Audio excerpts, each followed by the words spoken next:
Hi and welcome to the Journalism Salute. I'm Mark Simon. In each episode, we'll talk to or about an interesting person or organization related to journalism. The intent is to show that journalists are not the enemy of the people. Thank you for listening. On today's show, we're joined by Iliana Limón Romero of the Los Angeles Times and Ashley Colley of ESPN. They are the chair of the board and the president for the Association for Women in Sports Media. Iliana is the newly named deputy sports editor for her news organization. Iliana, hello. Hello, good to see you. Ashley is the associate producer for the TV show NFL Live, among her duties at ESPN. Ashley, hello. Hi, how are you guys? We're good, and we're looking forward to this conversation. And let's start by talking about AWSM from a broad perspective. AWSM's members support the advancement and growth of women in sports media. Can you give us more specifics on some initiatives that your organization is working on? I'll talk a few about some of our professional programs, and then perhaps Ashley can get into some of the stuff that we have tailored to students, because we do have a whole bunch of things that we try to go through.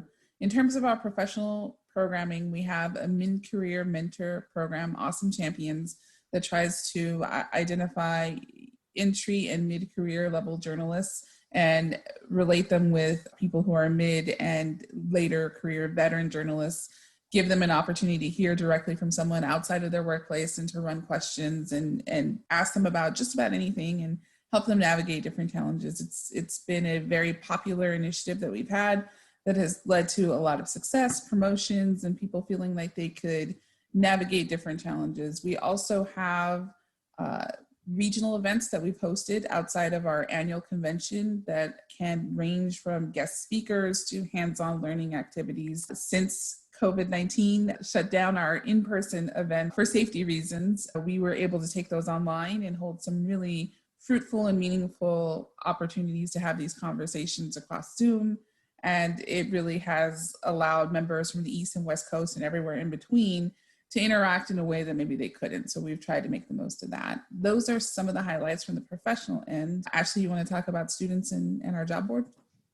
Yeah, so from the student perspective, we now have 20 student chapters. Whenever I actually first started with AWSM in 2013, we were one of the three. It was the first convention that we had students. And so to see that expand in my time that I've been with the group is just really amazing. We have them working on their own programming. So this year it's been all virtual, similar to the regional events because of safety, but the students are really there planning their own speakers and events. And so it's really neat to see what they're doing on that level and how they're addressing issues that are on each campus is different. So if their student chapter has more broadcast or more print, they're able to tailor to their needs. And that's something that we really like to be able to do and see. The convention, is a broader perspective since we have so many members at both levels. Also, we have the internship and scholarship program, which we've placed nearly 200 females in paid college internships since 1990. And so with the pandemic, it's been a little bit more challenging to make sure we're having virtual perspectives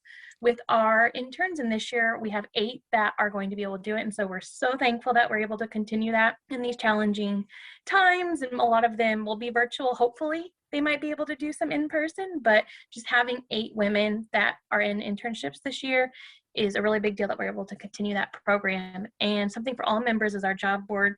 We have currently more than 250 postings that are active of internships, jobs that are either full-time, part-time. We have some freelance, remote. We update that multiple times a week and just provide members that access where people can either send us job postings and we post it there.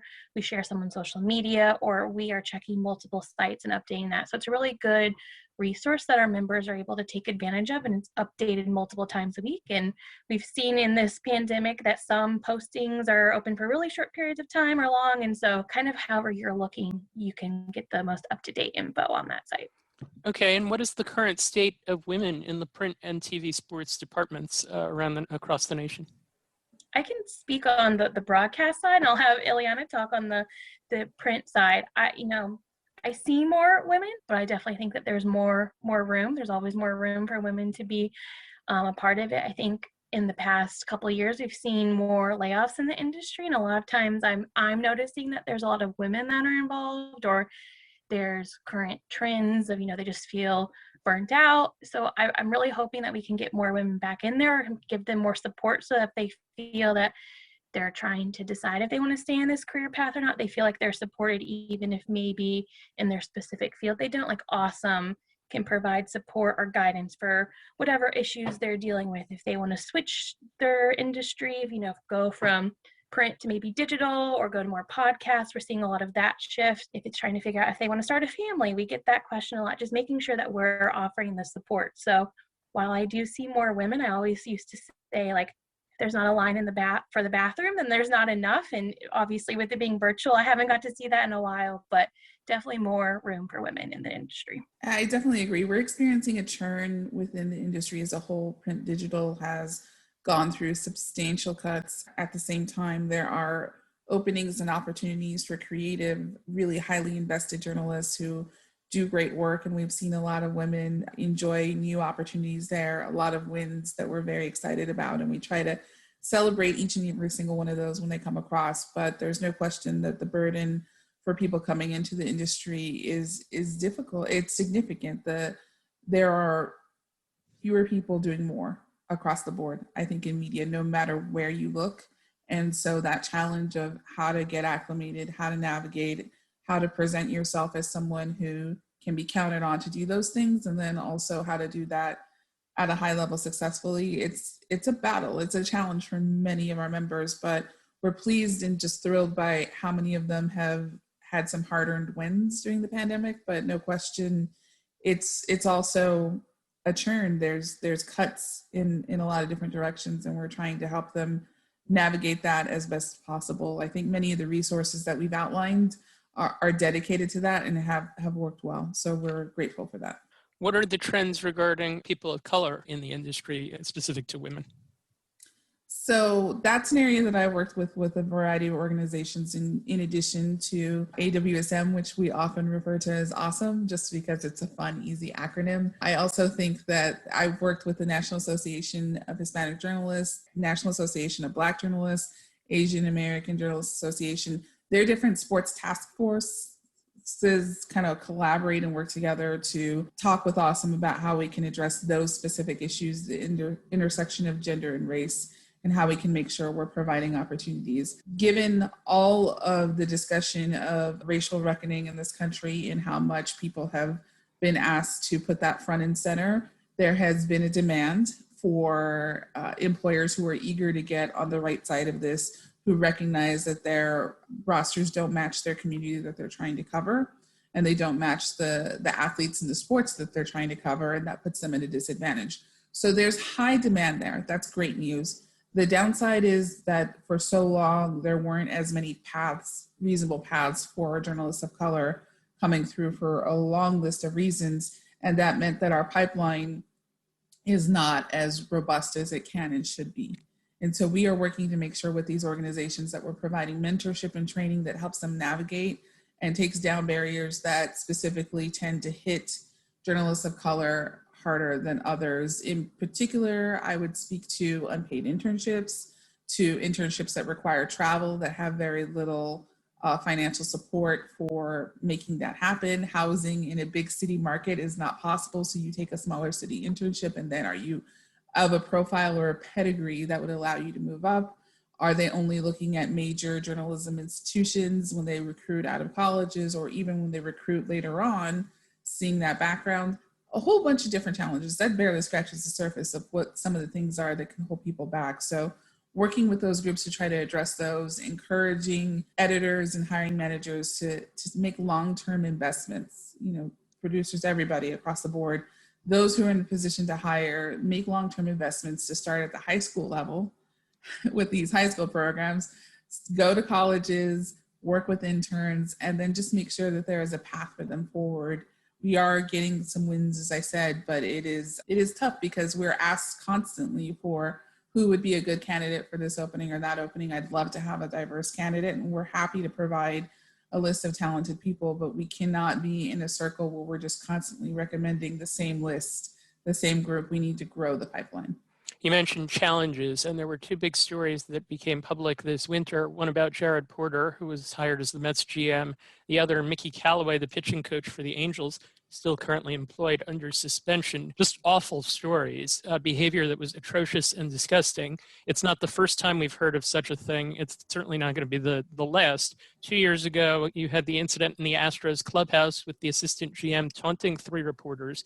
Tangential to all of this is an organization like Barstool Sports, which is problematic, whose readership is notorious for going after those it doesn't like. And there are a number of issues with them. What can we do to ensure that these sorts of things don't happen in the future and ensure that female reporters are treated respectfully? I think the biggest thing is letting women know when that they're supported, either by other women, that they're not alone, that this is happening. Like, sometimes it can feel very isolated, that you think you're the only one seeing it or feeling it. So knowing that even if it's not happening to another woman near you, because you might be the only woman in your beat, that there's people that you can talk to. And also, like, calling on the male colleagues that are around. It's like, if you see it, you need to say something. I know a lot of times there's kind of two optics as how they kind of view it, and neither are correct, but like, hey, it's not happening to me, so it's not my place to step in and say anything. Like, if you see something that's wrong, you should step in and say anything. Or if it's happening, you're not going to say anything because it's the person you're using for a source, and then they're afraid that they're going to lose that person as a source because they're sticking up for what they see is wrong. And I say, like, when it comes to, a lot of times we're asked about allyship, especially with women, like, you don't really get to say if you're an ally, like, your actions prove it. So if you're seeing this, or if you're amplifying the voices of other women or women's issues, I think we saw this past weekend with the disparities between women's sports and men's sports in the NCAA, like, seeing women talk about it is great, but male voices still hold more power, whether we want to acknowledge it or not. I think that's important, that they still have more power. They're in more leadership positions, like, using their voices to support those disparities and call out this behavior, I think, is the biggest step that people can do on a daily basis. Yeah, we held a workshop regarding allyship, and I was pleased to see how many members from Associated Press sports editors, which includes sports editors for both print, digital, and ESPN, television networks as well, coming through and listening to what people had to say, what women and trans journalists have experienced through all of this, and sort of learning how to handle that. I think online harassment is among the topics that we consistently do programming around, because we want to provide tools and resources for our members, and it absolutely is one of the top questions that we receive. By nature of the industry, they're expected to live online and to promote their work, and they're sort of evaluated for promotions and opportunities through their ability to build an audience. But at the same time, it can lead to really toxic reactions when they do identify themselves and stake out claims and do their work. So we are there to provide support, to provide safety tips, to provide mechanisms that can help them navigate that process. And we are starting to see it is not limited to women or journalists of color. They absolutely get the worst of it, but we have seen that allies who have stepped up have experienced a good dose of it in a really terrible way. But still, there are many conversations I've had with many male journalists who just hadn't even thought of how bad it was. And so when they hear these stories, when they learn more, they're stunned, and then they're eager to help. And we're grateful for that, because they play a big role in helping to make sure they set the tone and set the conversation for what's acceptable. We are seeing more and more athletes step up in this space as well. They have gotten accustomed to playing near women, with women, being coached by women. And so they've been led by their moms since they were kids, and they are actually playing a big role in carving out spaces for both athletes and for women in media covering them. So it is changing. We are making progress, but the backlash and the challenges that exist are immense and intense. And that's why we feel we're doing our best to help step in and provide support every step of the way. It's certainly not limited to sports. 15 minutes before we were talking, I was reading an article about Capitol Hill reporters who deal with much the same thing. Certainly problematic across the industry, and hopefully something that changes over time. We normally do a salute at the end of the program, and I want to do this kind of a little differently.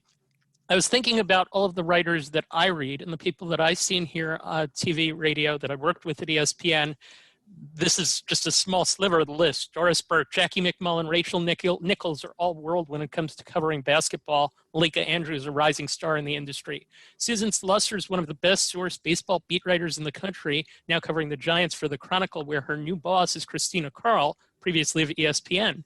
They're prominent national reporters, Hannah Kaiser at Yahoo, Marley Rivera at ESPN. Marley also covers the Yankees with, among others, Christy Ackert of the Daily News, Lindsay Adler of The Athletic. For football, Laura Rutledge is the host of NFL Live. Sam Ponder hosts NFL Countdown. Susie Kobler is a legend in the field. Lindsey Jones is a well-known NFL reporter for The Athletic. Mina Kimes is a rising star at ESPN. Kimberly Jones is at NFL Network and WFAN. There are more: college hoops, men's and women's basketball, college football, the NHL. On the editing side, Iliana, you just went from the Orlando Sentinel to the Los Angeles Times.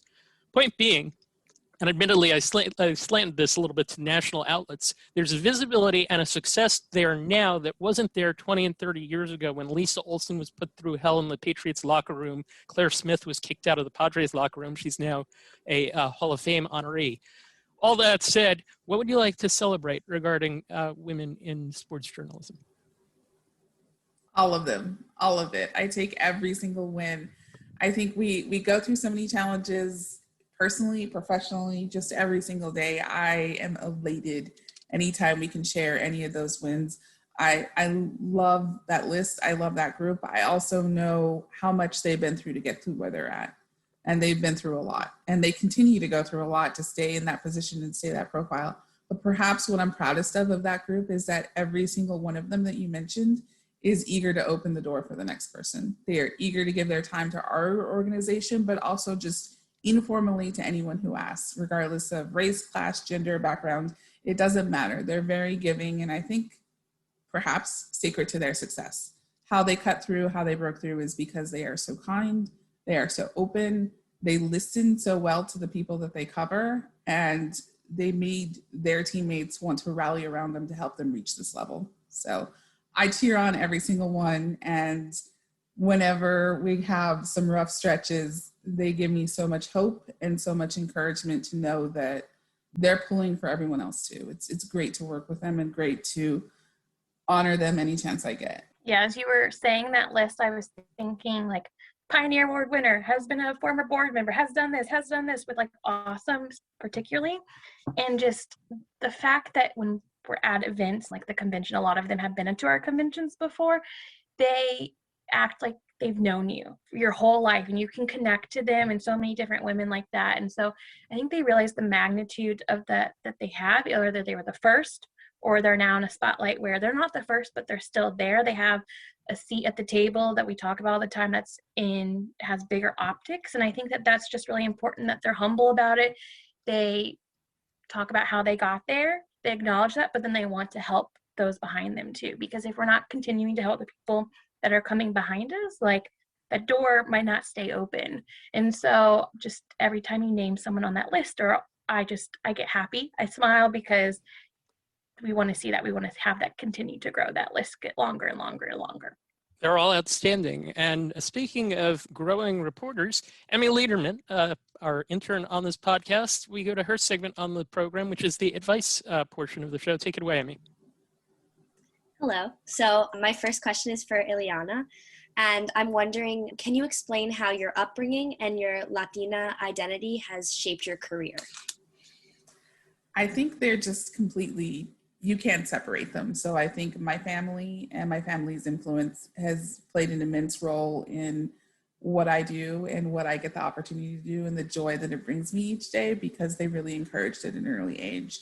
I grew up in El Paso, Texas. My family is originally from Mexico. And on my mom's side, my great-great-great-grandfather bought and owned a newspaper that lived in the family for several generations. So even though they had sold it by the time I was a kid, when I went back to visit summers in Mexico, I got to see the presses running for the first time when I was in elementary school. And they saw it as an honorable thing, which I know now how much journalists has been attacked basically in our country. Seeing it as something like really honorable and just a noble, great thing to do, it was great encouragement at an early age. It opened the door to possibilities. I love to ask questions. They didn't always indulge all the questions I wanted to ask as a very curious kid, but I love to ask questions. I love to read. I enjoyed writing. And so these all things came together They encouraged me to pursue anything that I wanted to do. I got to play a lot of different sports as a kid. And so all of this came together to help form the person that I am.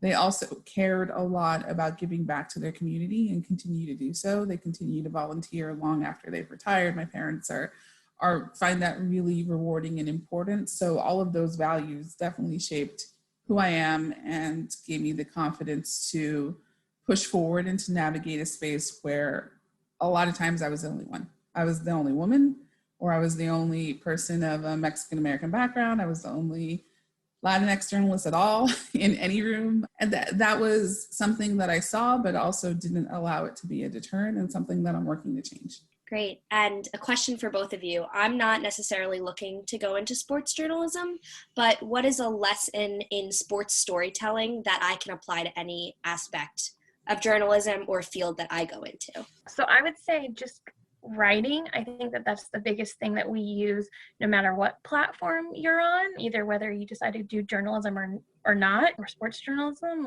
Like how you write, how you deliver a story is very important. Like even this podcast, like you have a different way of telling a story now than some other people do. For me, I'm very visual, so that's kind of why I picked broadcast. I want to tell the story through sound, but a lot of that sound is you have to write to make sure that the different sound bites or the music or whatever you're including in your piece is amplified, how to make it better, how to emphasize things. If you're looking at NFL Live, like the show that we do every day, it's more conversational. It's kind of like this, where we're just talking, we're having fun, we want the viewer to feel like you're part of the room. So it's just focusing on listening to how different people have different conversations, what you can pick up from that you can put into whatever storytelling you are, because I think no matter what story or platform you're using, you want to make the viewer, the reader, feel like they're a part of it. And so writing and conversations, I think, are the biggest areas that you can focus on. I agree that clear communication is essential no matter what you're doing. I think it's an invaluable skill,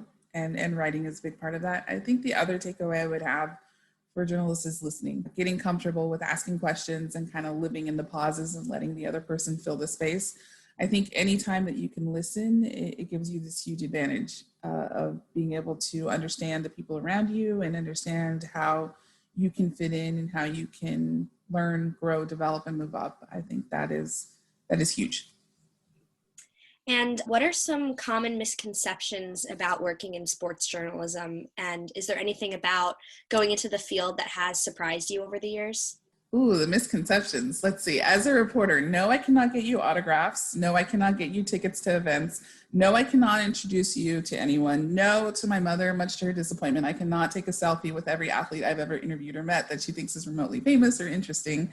I love her, and she mostly still gets it, but it's taken a while. You know, I didn't get into it to get closer to athletes or to go to places that other people can't go to for the exclusivity of it. I got into it because I like to tell people stories.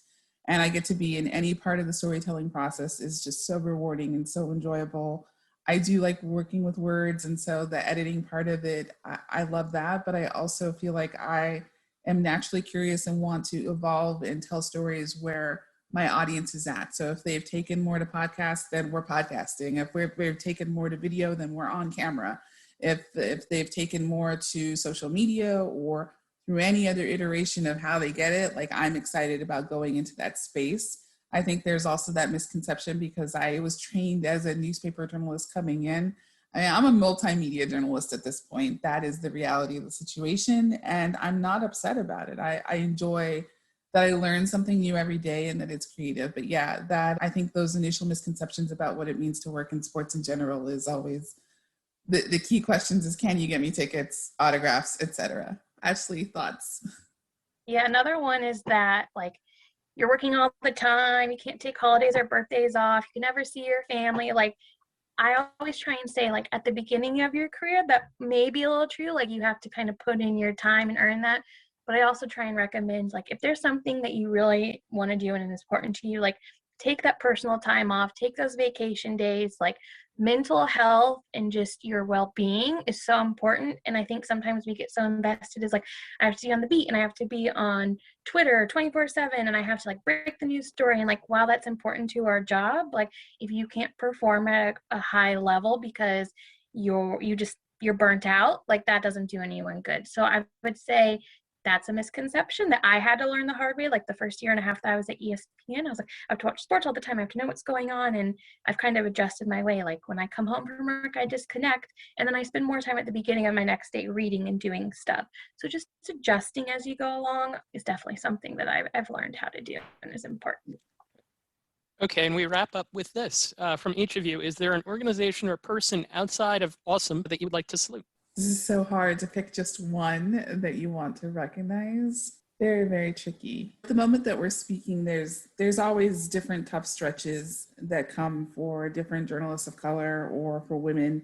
You mentioned some of the more challenging stories of harassment that bubbled up through MLB and through other groups. So I think right now I would like to recognize the Asian American Journalists Association. They've been working nonstop to provide resources to people across news and sports spectrum, trying to help showcase their experts and their members. And I'm in awe of how much they've turned around and produced to provide support.